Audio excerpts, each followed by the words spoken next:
Hello, ನಮಸ್ತೆ ಕರ್ನಾಟಕ. ಇವತ್ತು ನಾನು ಶಿವಮೊಗ್ಗ ಬಂದಿದ್ದೀನಿ. ನನ್ನ ತಂಗಿ ಮನೆಗೆ ಬಂದಿದ್ದೆ ಶಿವಮೊಗ್ಗಕ್ಕೆ.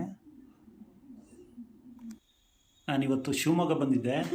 ನನ್ನ ತಂಗಿ ಪಾಪನ ಮಂಡ್ಯಕ್ಕೆ ಕರ್ಕೊಬರ್ಬೇಕಾಗಿತ್ತು, ಅದಕ್ಕೆ ಬಂದಿದ್ದೆ. ಬಟ್ ನಾಳೆ ನನ್ನ ತಂಗಿ ಪಾಪಗೊಂದು ಎಕ್ಸಾಮ್ ಐತೆ. ಇವನಿಗೆ ಇದು ಮುಗಿಸ್ಕೊಂಡು ಆಮೇಲೆ ನಾವು ಮಂಡ್ಯಕ್ಕೆ ನಾಳೆ 4:15 ಟ್ರೈನ್ಗೆ ಮಂಡ್ಯಕ್ಕೆ ಹೋಗ್ತಾಯಿದ್ವಿ. ಎಲ್ಲ ಬಟ್ಟೆ ಎಲ್ಲ ಪ್ಯಾಕ್ ಮಾಡಿಕೊಂಡು. ಇವನಿಗೆ ಲೇಟಾಗಿ ರಜೆ ಕೊಡ್ತಾಯಿದ್ದಾರೆ, ಅದರಿಂದ ಹೋಗ್ತಾಯಿದ್ವಿ. ಬಟ್ ಇವನು ಎಕ್ಸಾಮ್ ಇದ್ದರೂ ಕೂಡ ಇಲ್ಲಿ ಡ್ರಾಯಿಂಗ್ ಬಿಡಿಸಿದ್ದಾನೆ. ನೋಡಿ ಡ್ರಾಯಿಂಗ್ ಹೆಂಗೆ ಬಿಡಿಸಿದ್ದಾನೆ. ಹಾಂ, ನೋಡಿ ಓಪನ್ ಮಾಡು. ಎಷ್ಟು ಬಿಟ್ಟಿದ್ರು ನೋಡಿ, ಎಷ್ಟು ಚೆನ್ನಾಗಿ ಬಿಟ್ಟಿದ್ದಾನೆ.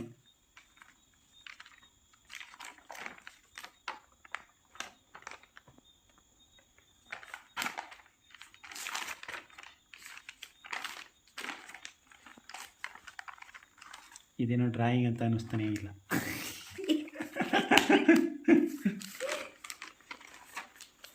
ನೋಡಿ, ಯೂಟ್ಯೂಬಲ್ಲಿ ಬರುವಂಥ ಪ್ರಾಣಿಗಳನ್ನೆಲ್ಲ ಬಿಡಿಸಿದ್ದಾನೆ ಇವನು. ಹಾಂ, ನೋಡಿ ಇಲ್ಲೊಂದು ಪ್ರಾಣಿ ಗೊತ್ತು. ಇದು ನೋಡಿ, ಇದು ಯಾವುದೋ ಅನ್ಯಗ್ರಹ ಜೀವಿ ಅನ್ನಿಸ್ತಿದೆ. ಇದೆಲ್ಲ ಆದಮೇಲೆ ಊಟ ಮಾಡಿ ಮಲಗಿದ್ದಾಯಿತು. ಬೆಳಿಗ್ಗೆ ಎದ್ದ ತಕ್ಷಣ ಹೊರಗಡೆ ಬಂದೆ. ನೋಡಿ, ವ್ಯೂ ಎಷ್ಟು ಚೆನ್ನಾಗಿದೆ. ಪಕ್ಕದಲ್ಲೇ ಕೆರೆ ಇದೆ. ಈಗ ಹೊಸ ಮನೆಗಳಾಗ್ತಾಯಿದೆ ಅಕ್ಕಪಕ್ಕ ಎಲ್ಲ. ತುಂಬ ಚೆನ್ನಾಗಿದೆ ವ್ಯೂ. ನೋಡಿ, ಇಲ್ಲಿ ಕೆರೆ ಕಾಣಿಸ್ತಾ ಇದೆ. ಕೆರೆ ಎಲ್ಲ ತುಂಬಿದೆ. ಸೊ ವ್ಯೂ ಮಾತ್ರ ಸೂಪರಾಗಿ ಕಾಣಿಸ್ತಾ ಇದೆ. ಇದೆಲ್ಲನೂ ನೋಡಿಕೊಂಡು ಮನೆಗೆ ಹೋಗಿ ಫ್ರೆಶ್ ಅಪ್ ಆಗಿ ತಿಂಡಿ ತಿಂದಾದಮೇಲೆ ನನ್ನ ತಂಗಿ ಪಾಪನ ಎಕ್ಸಾಮ್ ಬಿಡೋಕ್ಕೆ ಅಂತ ಕರ್ಕೊಂಡು ಹೋಗ್ತಾಯಿದ್ದೆ.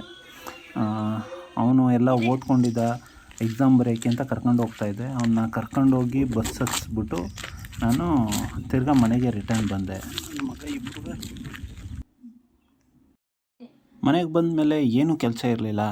ಸುಮ್ಮನೆ ಹಾಗೆ ಪೇಪರ್ ಓದ್ಕೊಂಡು ಟಿ ವಿ ನೋಡ್ಕೊಂಡು ಹಿಂಗೆ ಟೈಮ್ ಪಾಸ್ ಮಾಡ್ತಾ ಕೂತಿದ್ದೆ. 1:30 ಆಗೋದನ್ನೇ ಕಾಯ್ತಾಯಿದ್ದೆ. ಟೈಮಿಂಗ್ಸ್ ನೋಡ್ತಾಯಿದ್ದೆ. 1:30 ಆದ ತಕ್ಷಣ ನನ್ನ ತಂಗಿ ಪಾಪನ ಕರ್ಕೊಬರೋಕ್ಕೆ ಅಂತ ಅಂದ್ಕೊಂಡು ಹೋದೆ. ಅವ್ನು ಬಸ್ ಇಳಿದ ತಕ್ಷಣ ಓಡಿ ಬಂದ. ಅವನಿಗೆ ಮಂಡ್ಯಕ್ಕೆ ಹೋಗೋ ಖುಷೀಲಿ ಬೇಗ ಬಂದುಬಿಟ್ಟಿದ್ದಾನೆ ಇವತ್ತು. ಎಲ್ಲ ರೆಡಿ ಆಯಿತು. ಬಟ್ಟೆ ಎಲ್ಲ ಪ್ಯಾಕ್ ಮಾಡಿಕೊಂಡು ಆಟೋಗೆ ನಮ್ಮ ಬಾವ ಕಾಲ್ ಮಾಡಿದರು. ಆಟೋಗೆ ವೆಯ್ಟ್ ಮಾಡ್ತಾ ಕೂತಿದ್ದೋ. ಟಿ ವಿ ನೋಡ್ಕೊಂಡು 3 ಜನನೂ ವೆಯ್ಟ್ ಮಾಡ್ತಾ ಕೂತಿದ್ದೋ. ಆಟೋ ಏನೋ ಬಂತು. ಅಲ್ಲಿಂದ ಆಟೋ ಹತ್ಕೊಂಡು 3 ಜನನೂ ಮನೆಯಿಂದ ರೈಲ್ವೆ ಸ್ಟೇಷನ್ ಹತ್ರ ಹೊರಟು. ಮನೆಯಿಂದ ರೈಲ್ವೆ ಸ್ಟೇಷನ್ಗೆ ಬಂದು ಟ್ರೈನ್ ಹತ್ಕೊಂಡು, ಟ್ರೈನಲ್ಲಿ ಕೂತ್ಕೊಂಡು ಇವನು ವಿಂಡೋ ಸೈಡೇ ಬೇಕು ಅಂತ ವಿಂಡೋ ಸೈಡೇ ಕೂತಿದ್ದ. ಅಕ್ಕಪಕ್ಕ ನೋಡ್ಕೊಂಡು ಟಾಟಾ ಮಾಡಿಕೊಂಡು ಎಲ್ಲರಿಗೂ ಆರಾಮಾಗಿ ಕೂತಿದ್ದ.